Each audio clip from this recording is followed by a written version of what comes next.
আমার বক্তব্য রেকর্ড করে রাখেন, পরে যাতে আমাকে ধরতে পারেন জনগণের ভালোর জন্য রাজনীতি করে এবং গণতন্ত্রের জন্য রাজনীতি করে।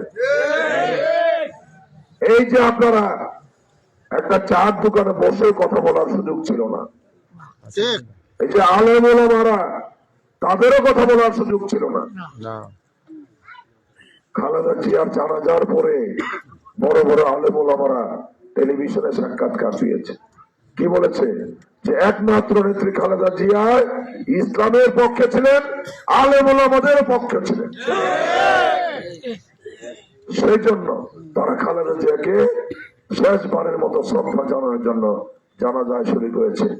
প্রিয় ভাইরা আমার, রাখে আল্লাহ মারে কে, এই কথা বলেছিল স্বৈরাচার, তারপরে সেটা তার বেলায় আবার প্রযোজ্য হয়েছে।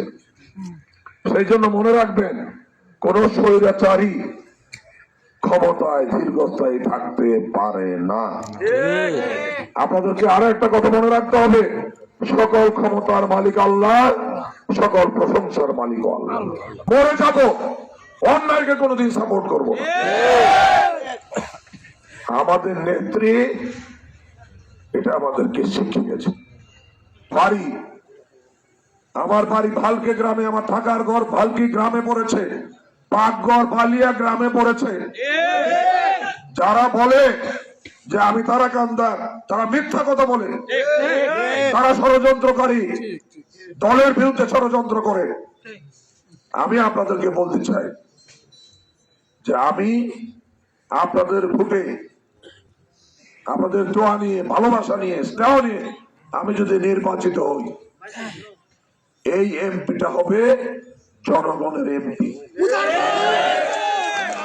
এর আগে কোনদিন কোন এমপি জনগণের এমপি ছিল না। তারা এমপি পাস করে চলে গিয়েছে ঢাকায়।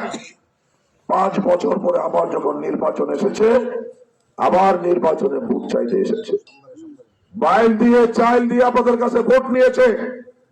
আমরা কোন বাইল দিয়ে চাইল দিয়ে ভোট নিতে চাই না। আমাদের পল্লব একটা কথা বলেছে যে দলের ঐক্য এই মুহূর্তে সবচেয়ে বেশি প্রয়োজন। বালিয়া ইউনিয়নের মাটি বিএনপির ঘাঁটি, এই বিএনপি কে নষ্ট করা যাবে না। আর কোন চাওয়া পাওয়া নাই, কোন লোভ লালসা নাই, কোন টাকা পয়সা চাই না, গাড়ি বাড়ি চাই না, শান শৌকত চাই না। আমি শুধু এই ফুলপুর তারাকান্দাবাসীর খেদমত করতে চাই। আমার বক্তব্য রেকর্ড করে রাখেন, পরে যাতে আমাকে ধরতে পারেন যে আপনি তো বলেছিলেন, এই যে রেকর্ড বজায় দিবেন। আমি আপনাদের সঙ্গে মিলেমিশে কাজ করতে চাই। যারা চলে গিয়েছে আপনাদের কাছে বাইল দিয়ে চাইল দিয়ে ভোট নিয়ে, তাদের ব্যাপারে আমি বলতে চাই না, তবে আমি কাজ করতে চাই। 5ই আগস্টের পরে এদেশের মানুষ কোন বাইল, কোন চাইল, কোন কথার মঞ্জুরি শুনতে চায় না। তারা কাজ চায়, নগদ কাজ করতে হবে। যে কাজ করতে পারবে তাদেরকে তারা ভোট দিবে ইনশাআল্লাহ।